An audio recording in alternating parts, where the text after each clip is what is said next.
Olá, povo de Deus! Estamos iniciando mais uma manhã com Deus, porque Ele é o nosso Deus e nós, povo do seu pasto, o povo que Ele pastoreia e ovelha de sua mão, o rebanho sob o seu cuidado.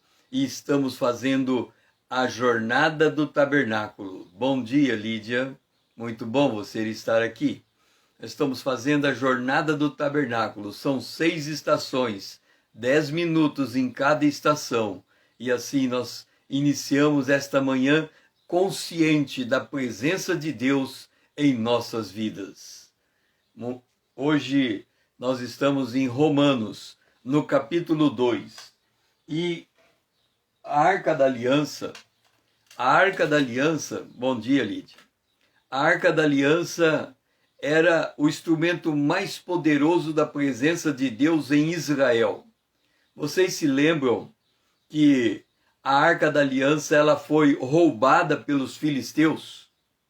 Os filisteus levaram ela para uma primeira cidade e todos ali ficaram com hemorroida. Eles mandaram para a segunda cidade e todos ficaram com hemorroida. Mandaram para a terceira, para a quarta e para a quinta cidade e todos ficaram com hemorroida. E aí eles devolveram a Arca de Deus para Israel. E a Arca de Deus ficou numa determinada casa, passaram-se os anos. Davi resolve pegar aquela Arca de Deus que estava ali naquela cidade e levar até Jerusalém. E aí ele faz um cortejo, uma festa. E à medida que a árvore a Arca da Aliança vai andando em direção a Jerusalém, eles vão louvando e glorificando a Deus.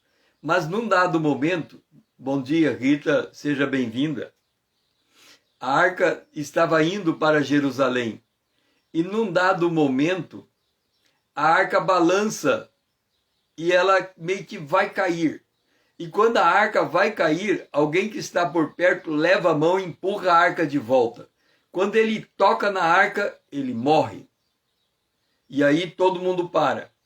Em vez de a arca ir para Jerusalém, ela volta para aquela residência e ali ela fica alguns meses. E aquela casa, ela foi abençoada porque a arca de Deus estava naquele lugar.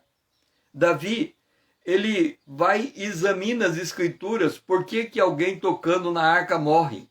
E ele descobre que somente os sacerdotes podiam fazer aquele cortejo de transporte da arca. Então ele reúne os levitas, organiza tudo e leva a arca para Jerusalém. O que eu estou dizendo com isso? Que quando nós falamos dessa primeira estação, a Arca da Aliança, é ali que está a presença de Deus. E aonde há a presença de Deus, há a santidade. Por isso que o nosso verso de hoje é Romanos capítulo 2, o versículo 2. Bem sabemos que o juízo de Deus é segundo a verdade contra os que praticam tais coisas. A gente considera sempre o amor de Deus, mas não levamos muitas vezes em conta a severidade de Deus. No entanto, tanto o amor quanto a severidade de Deus, elas se manifestam ao longo do tempo conjuntamente. Nós temos que observar uma coisa. Eu vou dar um exemplo para vocês entenderem do que nós estamos falando. Bem sabemos que o juízo de Deus é segundo a verdade. Vamos examinar a festa do Carnaval. O Carnaval é uma festa cultural brasileira e ela se dá todo ano num determinado período do ano. Até aí tudo bem. As pessoas vão, tocam suas músicas, elas cantam, elas fazem aqueles carros alegóricos. Aquilo é um motivo como é que eu vou dizer? Ele é um motivo de turismo. Muitos vêm no Brasil por causa do Carnaval. E até aí tudo bem, o Carnaval está lá, eles estão fazendo a sua festa, é a maneira do mundo se divertir, ok? Aonde que o Carnaval se torna um problema? em que circunstância o carnaval se torna algo do juízo de Deus? Então vamos interromper aqui o carnaval e vamos voltar para um carnaval que aconteceu na Bíblia. Na época da Babilônia, o neto de Nabucodonosor estava fazendo uma grande festa. Havia aquela festa, além da festa, era praticamente uma orgia aquela festa. Então, eles bebiam, eles comiam, eles esbanjavam. Imagina uma festa regada a bebida. Num determinado momento está todo mundo bêbado. Mas é uma festa, tá lá, e eles estão se divertindo, é o jeito deles viverem, bebendo, se divertindo e às vezes até se envolvendo com orgia. Mas isso não basta para o homem perdido. O que ele faz? Ao invés dele continuar com a sua vida, com a sua festa, da maneira como ele vive, ele vai e manda buscar os cálices de Jerusalém para aquela festa. Então eles vão lá e falam assim, sabe aquele tabernáculo de Deus lá de Israel? A gente trouxe muita coisa lá do tabernáculo, inclusive umas taças de ouro. Traga aquelas taças de ouro e vamos beber e fazer orgias com as coisas que pertencem a Deus. Quando a taça de ouro entrou naquela festa, a Bíblia diz que apareceu um dedo e escreveu Mené, Mené, Tekel, Urfarsim. E quando foi interpretado, diz, o teu reino foi pesado e achado em falta. Ou seja, quando o mundo comete pecado, até aí tudo bem, mas quando ele traz as coisas de Deus para o meio do pecado, aí vem o juízo. Quer dizer, enquanto o carnaval estava lá, comemorando a sua festividade, tudo bem. Mas quando ele pegou as coisas da Bíblia e jogou dentro dos carros alegóricos e misturou o santo com o profano, o juízo de Deus se estabeleceu. O que significa isto? Nós somos a imagem e semelhança de Deus. E quando o nosso ser mistura o santo com o profano, não tem o discernimento do que pertence a Deus e do que pertence a esse mundo, não consegue enxergar esta linha divisória, então, ao invés de estarmos diante da graça de Deus, nós passamos a estar diante da disciplina de Deus, diante do juízo de Deus. Bem sabemos que o juízo de Deus é segundo a verdade, contra os que praticam tais coisas. Então há uma linha divisória entre aquilo que agrada a Deus e aquilo que desagrada a Deus. Aquilo que toca o coração de Deus, que é a vontade de Deus, e aquilo que afasta a presença de Deus. É por isso que o autor aos Hebreus, ele diz que o mantimento sólido é para aqueles que, em razão do costume, estão aptos a discernir tanto o bem quanto o mal. O que eu quero dizer com isso? Eu tenho o Espírito Santo, você tem o Espírito Santo, e o Espírito Santo é o validador da palavra de Deus. Ele tem que dar convicção a mim do que é a verdade, convicção a você do que é a verdade. E esta convicção, ela tem que moldar e dirigir a nossa vida. Quando essa convicção, ela não muda o nosso estilo de vida, então nós passamos da graça para a disciplina. Deus precisa nos disciplinar para trazer de volta para a graça, para que nós possamos encontrar liberdade onde há verdade. Porque se a mentira se misturar à nossa vida, o Senhor passa então a nos disciplinar. Então é muito importante nós conhecermos essa linha divisória. Aqui, nesse texto, está mostrando a linha divisória entre o convertido e o descrente. O juízo de Deus é contra aqueles que praticam as coisas que desagradam a Deus. Pai, que nós possamos adquirir discernimento, Senhor. Esse discernimento, ele tem que sair do nosso coração e alcançar o nosso estilo de vida. Porque existem certas coisas que são praticadas que trazem sobre si o juízo divino, ó Pai. e nós não queremos incorrer em nenhum juízo da tua parte. Nós queremos ficar debaixo da tua graça. Então nós precisamos discernimento, Senhor, para entender o que é bom e aquilo que não procede de ti. Essa é a nossa oração, em nome de Jesus, o teu Filho amado, a quem nós amamos. Amém. E agora nós vamos para o verso de número 4. Romanos 2, verso 4 diz: ou desprezas a riqueza da sua bondade e tolerância e longanimidade, ignorando a bondade, que a bondade de Deus é que te conduz ao arrependimento. Elizabeth, seja bem-vinda.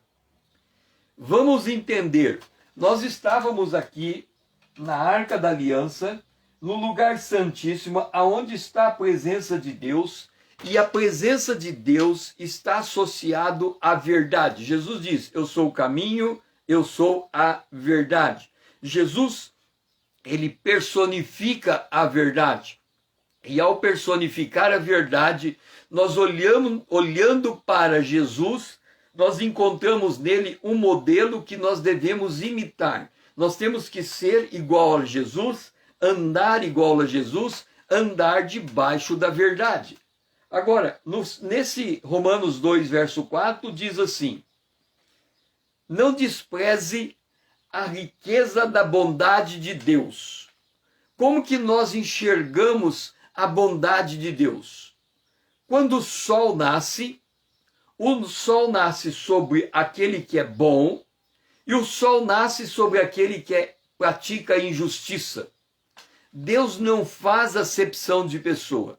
Quando esse dia nasce e nós nos colocamos a realizar qualquer coisa que desejamos, a bondade de Deus nos habilita a fazermos qualquer coisa que nós quisermos debaixo da terra.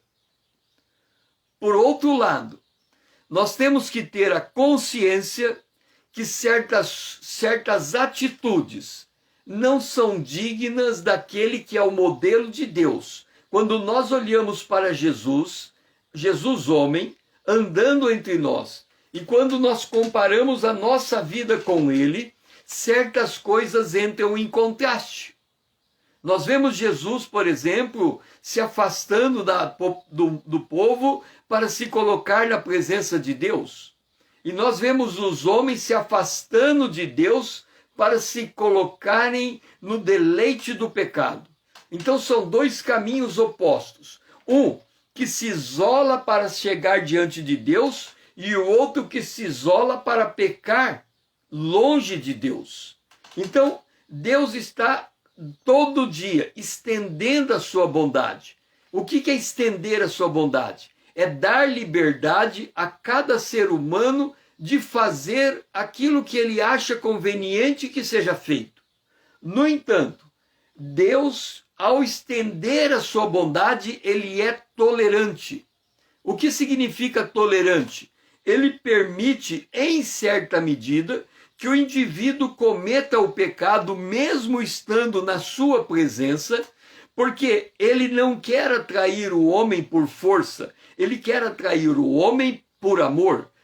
O salmista, o profeta diz: atrairei os homens com cordas humanas, com cordas de amor. Então Deus quer tocar no coração do homem. Seria muito fácil para ele impedir o homem pecar. Mas ele não pode criar um outro Deus. Ele só pode criar um ser humano que queira ser a imagem de Deus, que queira se moldar de acordo com Deus. Então Deus, ao mesmo tempo que estende a sua bondade, ele estende a sua tolerância. Ele deixa o pecador pecar. Por isso que a Bíblia diz que quando Deus recolhe o justo antes do ímpio, é porque Deus tem prazer em chamar o justo para ele. No entanto, por que ele deixa o ímpio? Ele deixa o ímpio vivo porque ele está esticando a sua longanimidade. Ele está dando tempo para o arrependimento. Eu gosto muito da ilustração que um pastor fez. Ele disse que logo depois da sua conversão, ele tinha uma pequena área de terra e ele plantava naquela área de terra. vizinho dele, tinha um homem extremamente ímpio, incrédulo, que zombava do evangelho, que também tinha uma propriedade de terra. Então, imagina dois homens, um cristão e um ímpio, cada um com sua propriedade de terra. Irmão Paulo, seja bem-vindo. O que aconteceu com esse homem de Deus na sua propriedade de terra? Ele plantou e não colheu. Olha só, o homem de Deus plantou na sua terra e não colheu.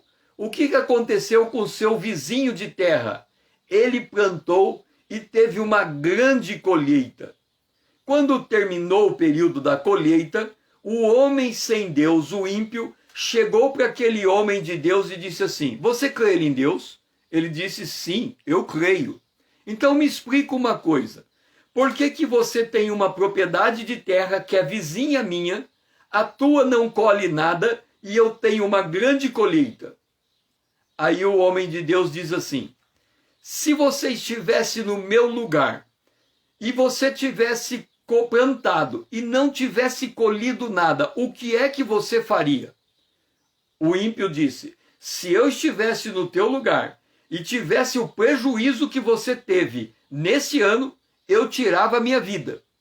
Aí o homem de Deus respondeu: é por isso que Deus permitiu que a minha lavoura não produzisse nada, mas a tua lavoura produzisse bastante, porque Deus sabe que se ele tirasse a tua lavoura, você tiraria a sua vida, e você não teria tempo de conhecer a Deus se arrependendo dos seus pecados. Então, para que você possa continuar vivo, Deus te dá a riqueza, apesar da tua impiedade, por causa da bondade de Deus, por causa da tolerância de Deus, por causa da longanimidade de Deus, porque Deus quer que você seja conduzido ao arrependimento. É por isso que o ímpio prospera e o crente não. Muitos dos crentes têm grande dificuldade em adquirir riqueza, mas o ímpio tem a riqueza com muita facilidade. Por quê? Porque Deus estende a misericórdia para ele, já que ele vive da coisa material. Então, se a coisa material faltar ao ímpio, ele se suicida. É por isso que a gente está vendo um grande número de suicídio entre as pessoas que não conhecem a Deus, porque eles acabam perdendo o sentido de vida, apesar de estarem acumulados de riquezas materiais sem fim. Uma criança hoje, tudo que ela pede o pai compra, entrega para ela. Ela não consegue, ela não passa por privação. Ela não consegue lidar com tribulação. Por quê? Porque ela recebe tudo pronto. O pai, antes, lembra quando era antigamente? Olha, a gente ganhava presente no Natal, no Dia das Crianças e no aniversário. Ganhávamos presente 3 vezes por ano. E os nossos pais diziam assim: se você for bom, se você for aprovado na escola, você ganha presente de Natal. Se você for um bom filho, você ganha presente no Dia das Crianças. E no teu aniversário, você vai receber presente de qualquer maneira. Então ele recebe um presente porque ele é amado, ele recebe o presente por bom comportamento e ele recebe presente porque ele é bem-sucedido. Se ele não for bem-sucedido, não recebe presente. Se ele não tiver bom comportamento, não recebe presente, mas como filho ele vai sempre receber presente. Agora, entenda, o que Deus de fato quer não é dar a bênção material, é dar tempo para o arrependimento. Pai, nós estamos diante de Ti, Senhor. E quando a gente fraqueja, a gente faz coisas fora da Tua vontade. Mas agora, Senhor, a gente entende que o fato de fazermos algo fora da Tua vontade não significa que o Senhor não está nos observando. Pelo contrário, a Tua bondade, a Tua tolerância e a Tua longanimidade está permitindo que a gente use esse tempo em que aparentemente o Senhor não está nos vendo, para nos arrependermos e voltarmos para a Tua presença, Senhor. E que assim também seja com aqueles que são descrentes. Que eles sejam chamados ao arrependimento e possam se unir a nós por estarmos na tua presença e te conhecer. É a nossa oração. Em nome de Jesus, o teu Filho amado, a quem nós amamos. Amém.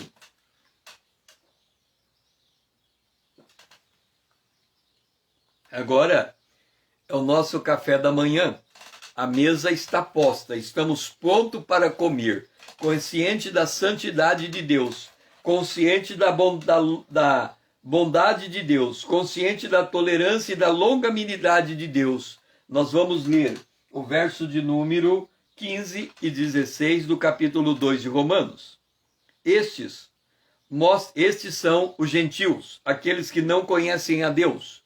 Mostram a norma da lei gravada no seu coração, testemunhando-lhe também a consciência e os seus pensamentos, mutuamente acusando-se ou defendendo-se, no dia que Deus, por meio de Cristo Jesus, julgar o segredo dos homens de conformidade com o meu evangelho.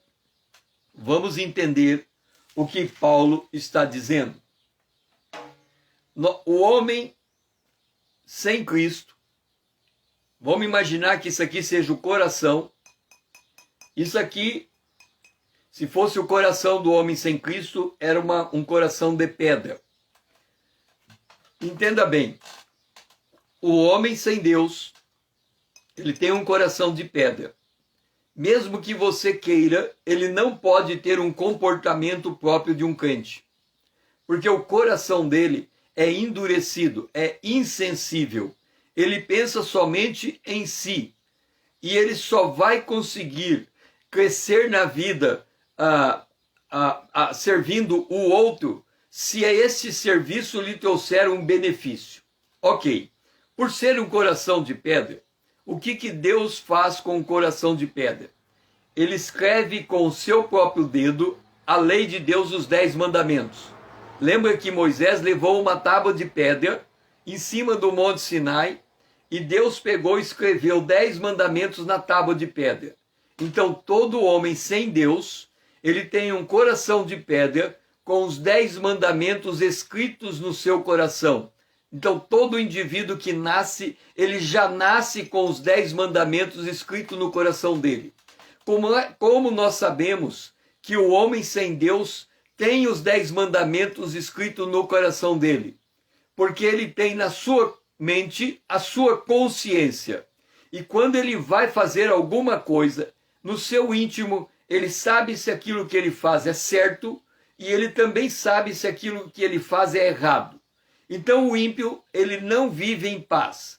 Isaías diz 2 vezes, o ímpio, diz o meu Deus, não tem paz. Por que ele não tem paz? Porque a consciência dele está ou dizendo que ele está certo, ou dizendo que ele está errado, ou acusando ele, ou defendendo ele. Só que, quer ele seja acusado, quer ele tenha defesa, ele não consegue viver em paz, porque ele entende a vida como uma balança, aonde a bondade dele tem que ser maior do que a maldade dele. Acontece que diante de Deus, tudo é maldade, ou seja, tudo diante da santidade de Deus, quem quebra um mandamento da lei, quebrou todos os mandamentos da lei. Então ele se sente condenado diante de Deus.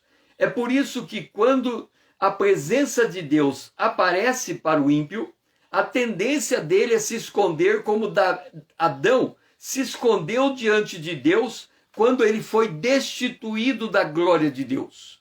Então,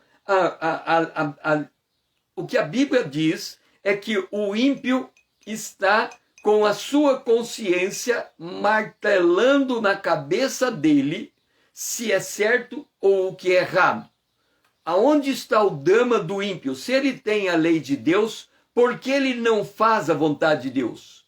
Porque Satanás mentiu para ele que se ele conhecesse o bem e o mal, se ele conhecesse a lei de Deus, ele seria capaz de acolher o bem e rejeitar o mal. Acontece que a mentira era esta: o homem não tem o poder de fazer o bem. Sem o Espírito de Deus, ativando o poder de Deus, ele não tem como fazer o bem. Entenda o seguinte, eu estou aqui falando com você a palavra de Deus, explanando a palavra de Deus. Você tem o Espírito de Deus como eu tenho. O Espírito de Deus pega a palavra de Deus e ela transforma em palavra viva dentro do meu coração, mudando o meu estilo de vida. Isso é uma transformação, mas o ímpio não consegue enxergar isso. O que acontece então com a consciência do ímpio? Ela tende a ser cauterizada. O que é uma consciência cauterizada? É quando ela perde a capacidade de o acusar e de o defender. Ele vive uma malignidade tão grande em que ele se ausenta completamente de Deus. Isso é o que aconteceu nos dias de Noé, quando nós lemos: a mente do homem era só má continuamente. O que significa isso? Não há mais nenhum traço de bondade dentro do coração humano. Ele só pensa em fazer o mal. Sabe aquela ideia? Ele só pensa naquilo.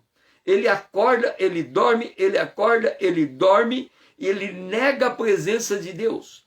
Mas a Bíblia diz que no dia em que Deus, por meio de Cristo Jesus, observa a inversão, Paulo não está falando do dia de Jesus Cristo, porque se ele falasse dia de Jesus Cristo, ele estaria falando do ministério terreno de Jesus, mas como ele está falando no dia de Cristo Jesus, ele está falando do ministério ressurreto de Jesus, ele está dizendo que haverá um dia em que toda a humanidade prestará conta diante de Deus.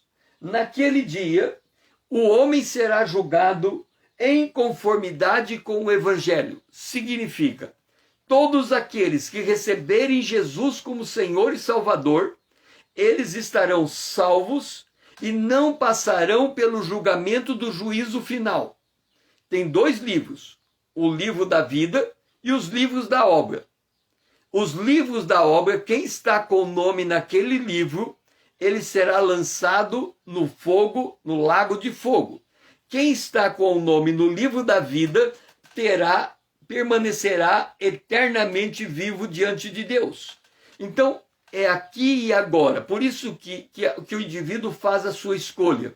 É aqui e agora que ele ouve o Evangelho, ele crê, ele confessa, ele é justificado, ele é regenerado, ele entra dentro do reino de Deus, ele é batizado nas águas, ele passa a fazer parte da igreja local, ele passa a viver a vida abundante que Deus lhe deu. Esse é o projeto de Deus. Se ele rejeita esse projeto, o coração dele fica cada vez mais endurecido, o salário do pecado é a morte, depois da morte vem o juízo, ele é colocado diante do trono de Deus. Quando esse trono for armado, o próprio céu e a própria terra vão fugir da presença de Deus. A gente não consegue imaginar o que significa o universo fugindo da presença de Deus, mas quando o trono da glória de Deus for montado, a santidade de Deus entrará numa expressão tão absurdamente forte que tudo fugirá da presença de Deus e o ímpio estará tão somente ele diante de Deus, sendo escrutinado por todas as suas obras. Então Deus não quer que nesse dia esse ímpio esteja diante dele na condição de ser julgado por Deus por causa dos seus pecados. Ele quer que ele seja salvo. Por isso que a volta de Jesus está demorando, porque ele está dando tempo. Ele está dando tempo para que o ímpio se converta.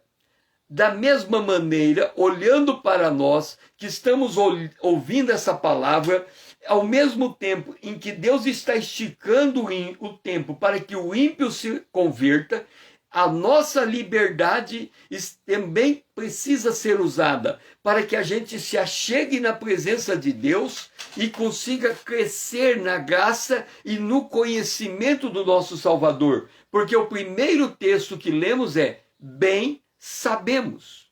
Bem sabemos a partir daquilo que aprendemos da palavra de Deus. E é isso que o Senhor quer para nós no dia de hoje. a gente aprender a conhecer e ter discernimento da verdade e como Deus trata o mundo perdido e como Deus estende essa misericórdia para que haja tempo de arrependimento. Pai, nós glorificamos a Ti, porque a gente pode sentar na mesa do Evangelho, onde Cristo é o pão da vida, e nos alimentar desse pão. E a partir desse alimento, termos o discernimento de como é o agir de Deus nesse mundo perdido. Para que a gente não fique confundido, achando que o mundo está indo de mal a pior à tua revelia. Na verdade, ele está indo de mal a pior porque o Senhor está concedendo um tempo para o arrependimento. Então, Senhor, que a gente possa ter clareza desse discernimento. E aí, Senhor, fazer a nossa parte, que é pregar o Evangelho, para que aquele que está perdido possa ter a graça de voltar para a luz e se converter ao teu Filho, Jesus. Esta é a nossa oração. Em nome de Jesus, o teu Filho amado, a quem nós amamos. Amém. Vamos lançar mais luz sobre isto. Vamos para Romanos capítulo 2, verso 28 e 29. Diz assim: porque não é judeu quem o é apenas exteriormente, nem é circuncisão a que é somente na carne. Porém, judeu é aquele que o é interiormente, e circuncisão a quem é do coração, no espírito, não segundo a letra, e cujo louvor não procede dos homens, mas de Deus. Nós falamos que o ímpio, ele pode prosperar, quer dizer, Deus não faz acepção de pessoa. Ele permite o sol nascer sobre o bom e permite o sol nascer sobre o mal. O homem mau, o homem ímpio, ele tem todo o direito nesse mundo de crescer, de prosperar, de aumentar a sua riqueza. Isto é a bondade de Deus. Deus permite que o homem ímpio, por pior pecador que ele seja, ele tenha uma boa vida, ele tenha uma boa casa, ele tenha um bom carro. Por quê? Porque pensa do contrário. Se Deus não lhe desse a condição dele prosperar, ele provavelmente tiraria sua vida. E se ele vier tirar a sua vida, ele perde a condição de ser salvo. Porque para ele ser salvo, ele precisa viver, ele precisa prolongar os seus dias na face da terra, para que haja tempo da tolerância de Deus, da longanimidade de Deus e da influência do Evangelho. Ok, agora nós vamos nos voltar para a casa de Deus, para aquele lugar onde congrega o povo de Deus. Imagine você estar em um ambiente de culto e todos estão cantando, todos estão louvando, todos estão lendo a Bíblia, todos estão orando. O que Paulo diz? Nem todo o que está na casa de Deus nasceu de novo. Nem todo o que está na casa de Deus tem uma experiência de novo nascimento. Isso é muito claro, nós temos que ter esse discernimento pelo seguinte: o filho de crente não é crente necessariamente. O filho do eu sou nova criatura. O meu filho que nasceu de mim, ele não é uma nova criatura até que ele tenha uma experiência real com Jesus Cristo. Ele tem uma vida santificada, mas ele não é uma nova criatura. Então é possível, principalmente quando nós temos a segunda geração dentro da igreja, a terceira geração dentro da igreja, a geração natural, é possível que essa geração natural, mesmo estando dentro da igreja, mesmo sendo identificado como crente, mesmo andando com crente, mesmo carregando a Bíblia de crente, mesmo se vestindo como crente, não tenha uma experiência de regeneração. Por isso que Paulo diz, o judeu não é aquele que é aparente. Lembra que no Antigo Testamento, o povo de Deus era o judeu. Então tinha o gentio que estava perdido e o judeu que estava salvo. Mas aí Paulo fala, pera lá, não é bem assim. O gentio está perdido, isso é fato. O judeu só está salvo se ele tiver uma circuncisão. Ah, então é fácil. Vai lá, faz aquele ato físico da circuncisão e ele é judeu. Não, Paulo fala, se você olhar todo judeu com 8 anos de idade, quando ele não tinha consciência de Deus, o seu pai circuncidava a sua parte íntima. Então todo judeu, ele é naturalmente circuncidado, mas ele não é naturalmente salvo. Para ele ser salvo, ele tem que orar como Davi, Senhor, cria em mim um coração novo e um espírito reto.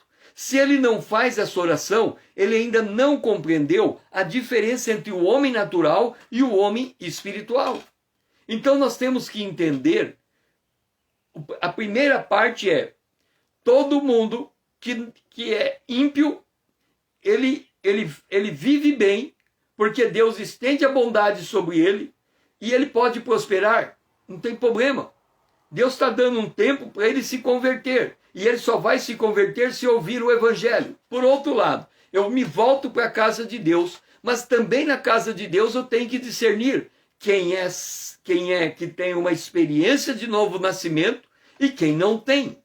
Por quê? Porque se eu não tenho essa consciência, eu posso estar andando com o meu companheiro e quando chegar o arrebatamento eu vou e ele fica. Por que ele ficou? Porque ele viveu enganado a respeito de como a obra de Deus, como o agir de Deus funciona. É por essa razão que quando os meus 2 filhos nasceram, eu preparei um plano de evangelização para que eles entregassem as suas vidas a Jesus Cristo com 5 anos de idade. De 0 a 2 anos de idade, eu ensinei para os meus filhos que havia um Deus no céu. De 2 a 3 anos de idade, eu ensinei para os meus filhos que o Deus do céu mandou o seu filho na terra. E que este filho na terra, ele fez boas obras, ele fez milagres, ele fez coisas extraordinárias. Entre os 3 e os 4 anos, eu esperei que os meus filhos tivessem uma experiência de morte. O que é uma experiência de morte para uma criança de 2 a 3 anos?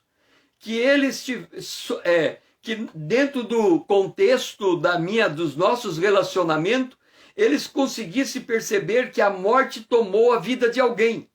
E no caso deles, a morte do avô deles e do bisavô deles aconteceu naquele espaço de tempo. Então, quando eles enxergaram o que a morte pode fazer, porque aquela pessoa que estava convivendo com eles deixou de conviver com eles, aí eu falei, tá vendo que aquela pessoa morreu? Jesus, que eu tinha contado para você a história dele, também morreu e ressuscitou. Agora Jesus está morando no céu.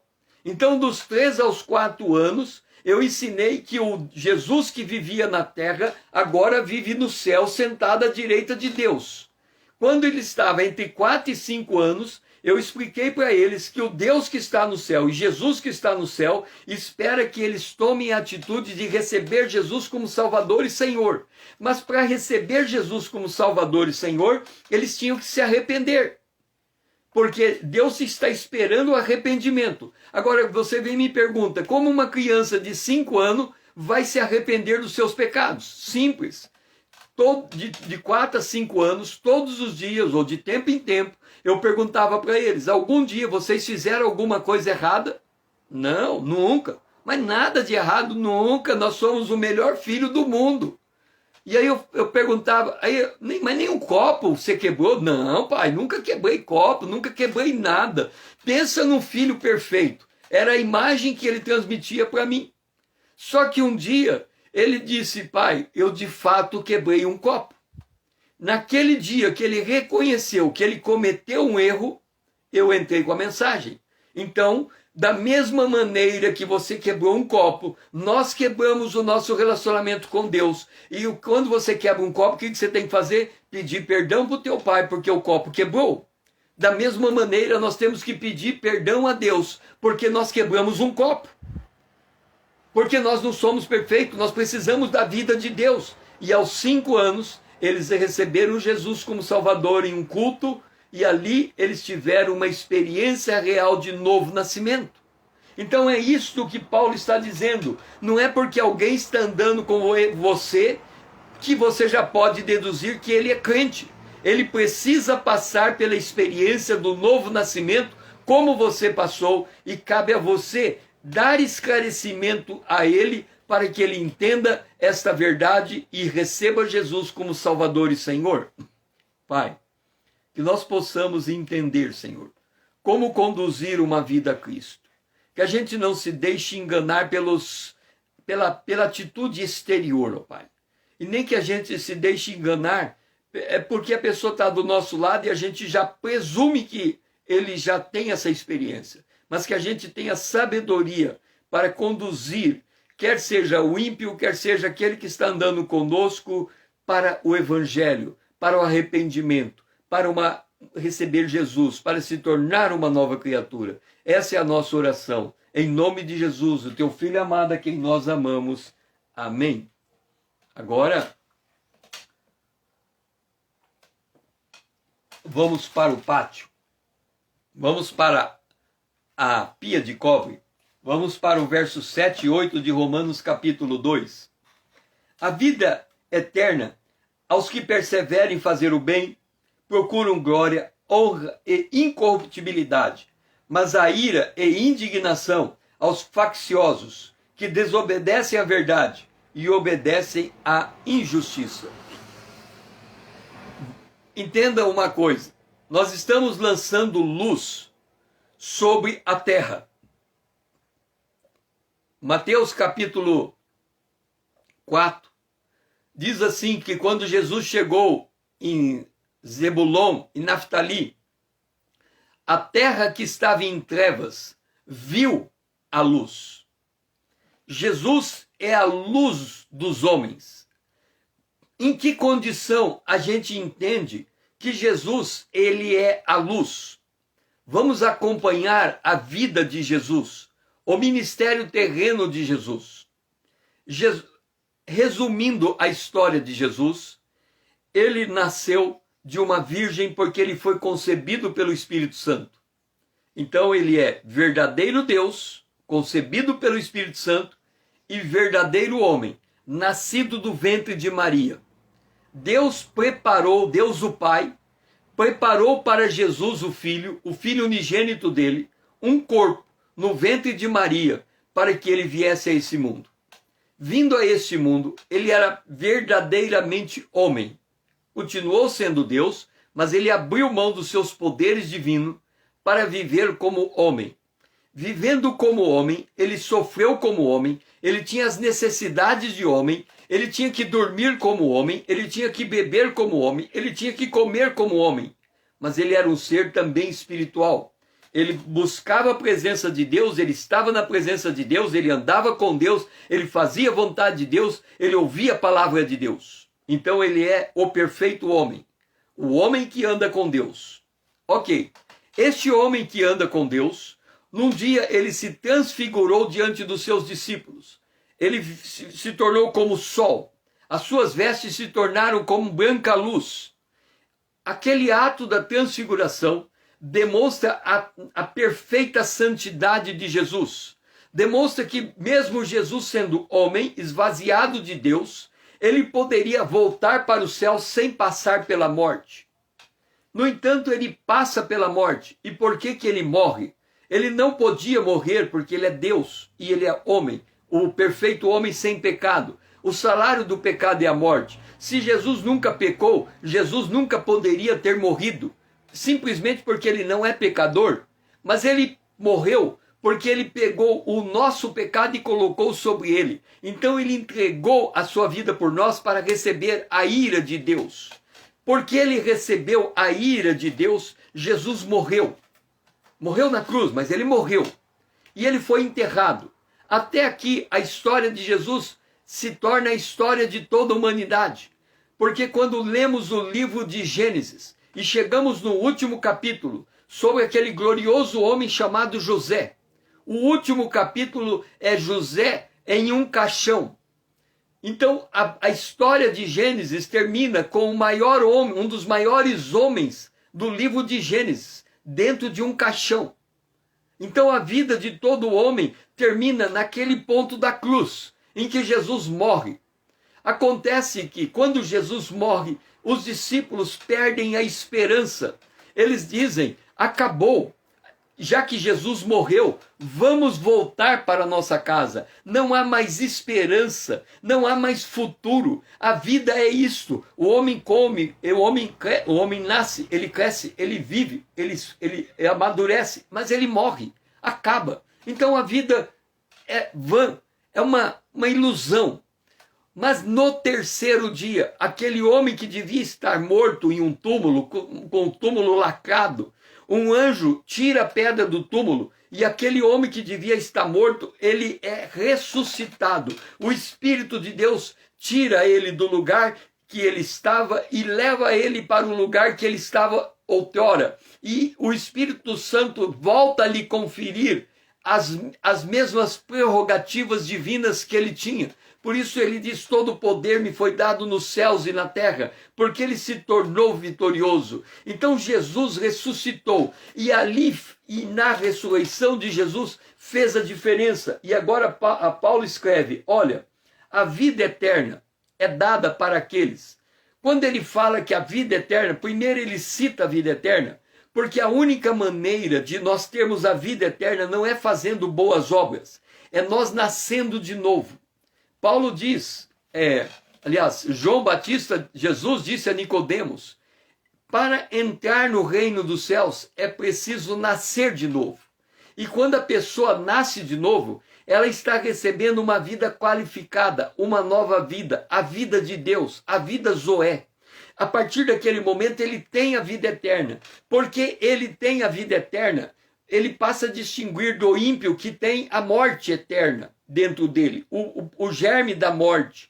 Então o ímpio, ele vai e morre. O crente vai, mesmo morrendo, ele é ressuscitado. Então, o que já morreu com Cristo, ele está esperando o toque da trombeta, porque quando a trombeta tocar, os que estiverem mortos ressuscitarão, e os que estiverem vivos serão arrebatados. Esta é a diferença entre aquele que nasceu de novo. Ele está esperando, ele tem a expectativa de que a qualquer momento a história seja interrompida e ele seja retirado do planeta Terra. O morto ressuscitado em Cristo Jesus e o vivo arrebatado em Cristo Jesus.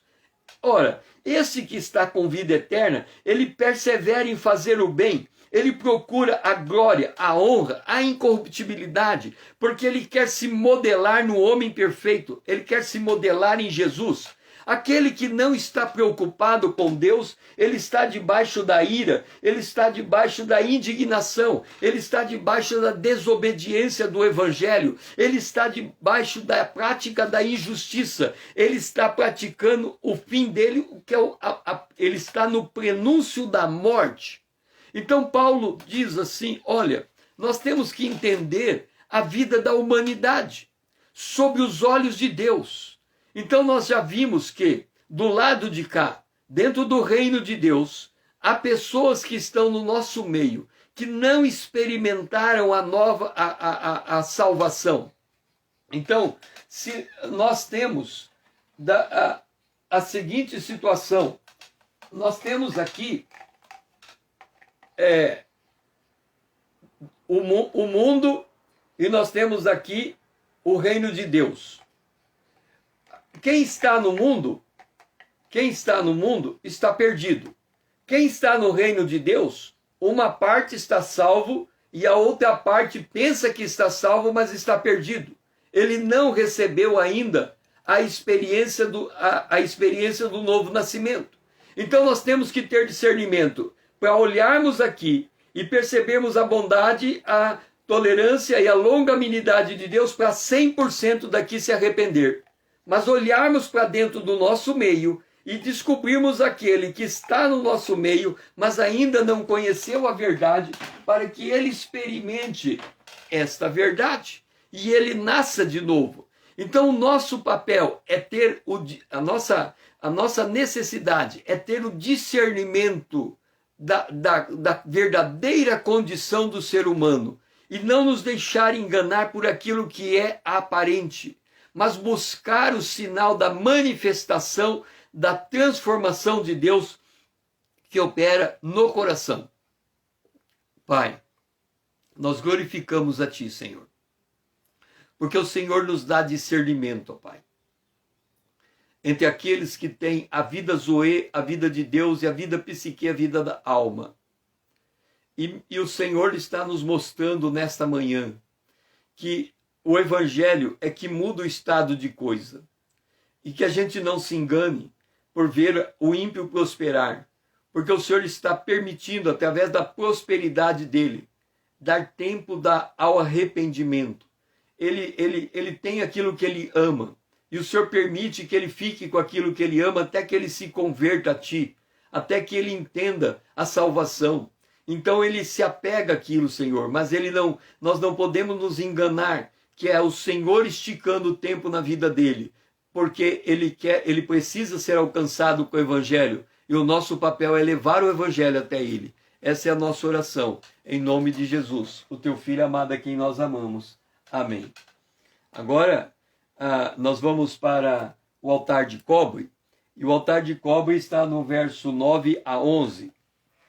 Tribulação e angústia virão sobre a alma de qualquer homem que faz o mal, ao judeu primeiro e também ao grego.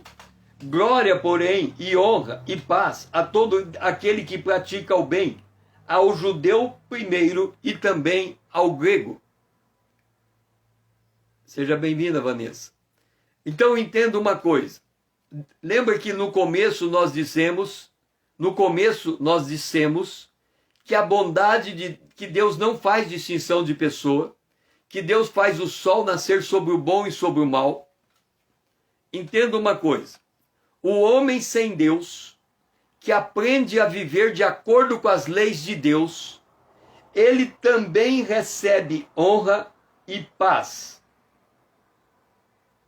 E se você enxergar um homem sem Deus, mas que vive de acordo com os ensinamentos de Deus, ele vive tão bem quanto um crente que tem o discernimento e vive de acordo com as leis de Deus.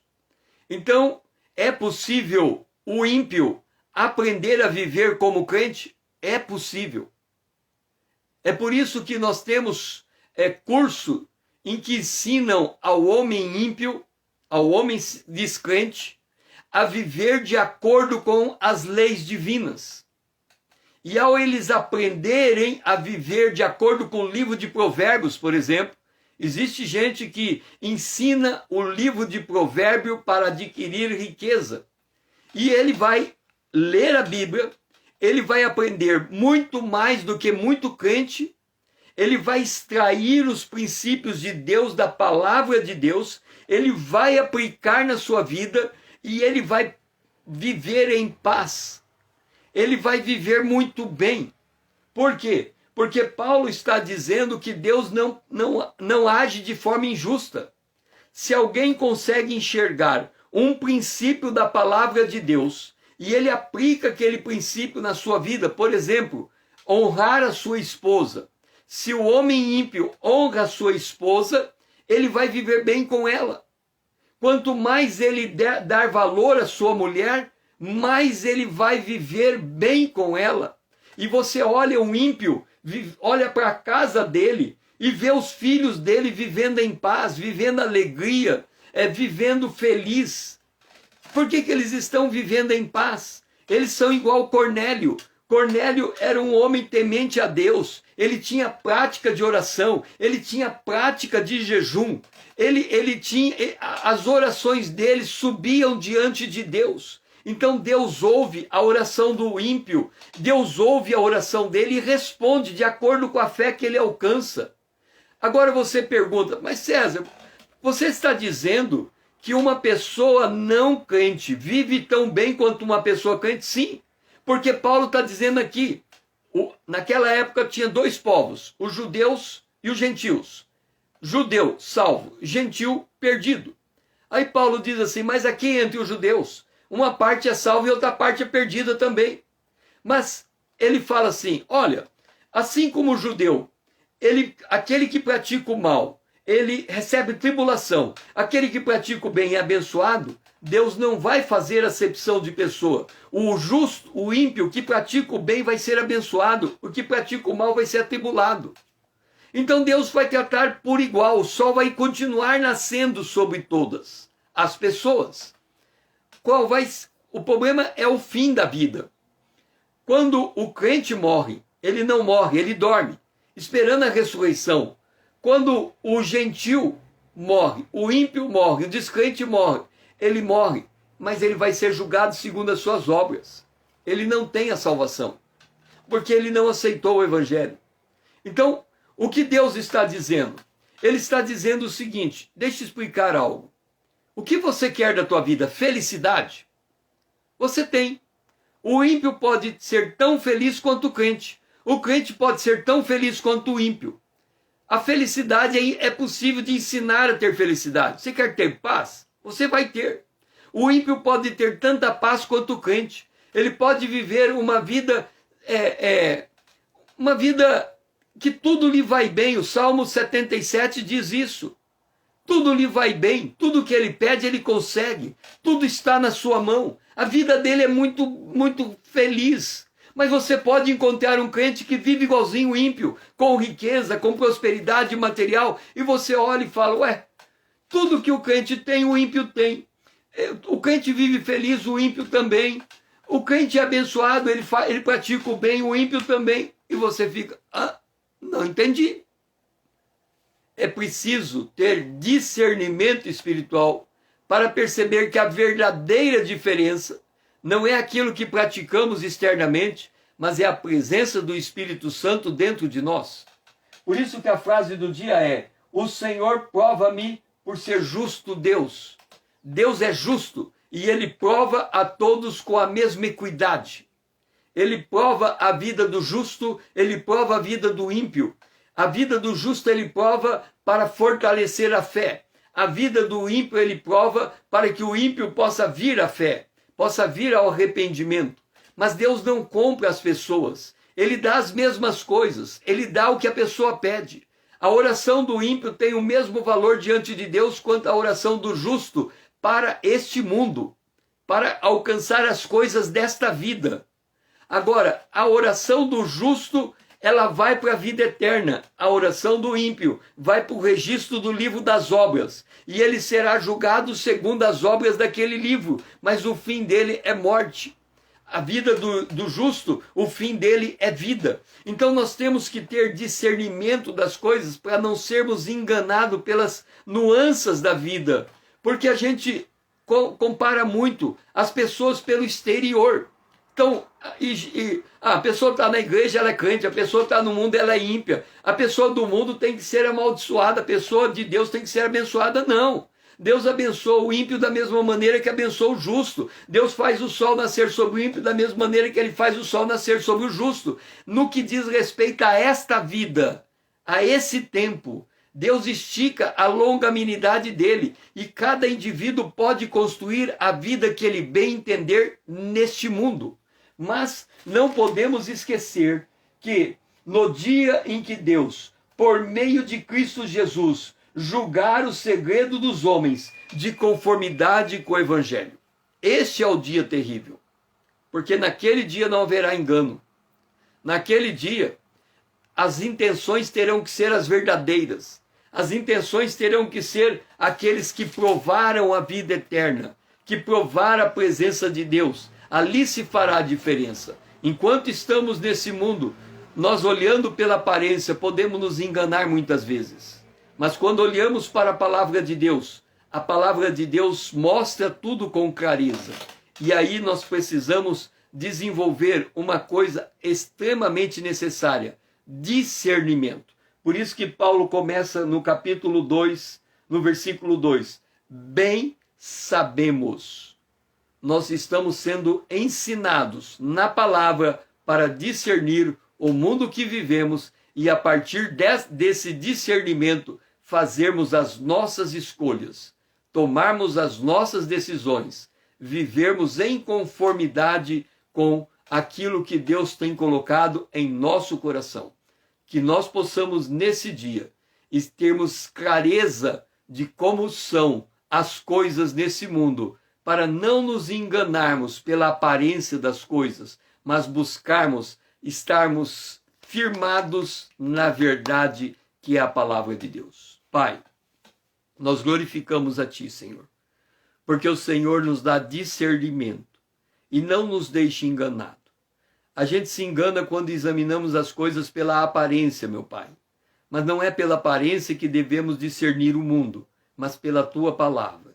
Assim, Senhor, que esse bem sabemos possa ser muito claro diante de nós, para compreendermos o Teu agir, a maneira como o Senhor faz e aquilo que o Senhor está de fato buscando alcançar no nosso coração, para que a nossa vida possa ser revestida de, primeiro, que a gente possa enxergar que temos a vida eterna e que as nossas atitudes reflitam a vida eterna que temos diante de nós. E que aqueles que não têm essa vida eterna, que por meio do Evangelho nós possamos trazê-los a esta vida. Essa é a nossa oração, em nome de Jesus, o Teu Filho amado a quem nós amamos. Amém. Foi muito bom ter você junto comigo. Amanhã, no mesmo horário, temos Amanhã com Deus, e que o Senhor possa abençoar você nesse dia. E que esse discernimento possa lhe dar clareza, sabedoria na maneira de tratar as pessoas. Lembrando sempre, Deus não faz distinção entre as pessoas. Da mesma maneira, nós temos que tratar todos com igual bondade, com igual tolerância, com igual longanimidade, porque o que nós queremos é o que Deus quer. O arrependimento das pessoas para que elas se voltem para o Evangelho e andem com Deus, como nós estamos andando e aprendendo a andar com Deus. Que o Senhor seja louvado e o seu dia abençoado.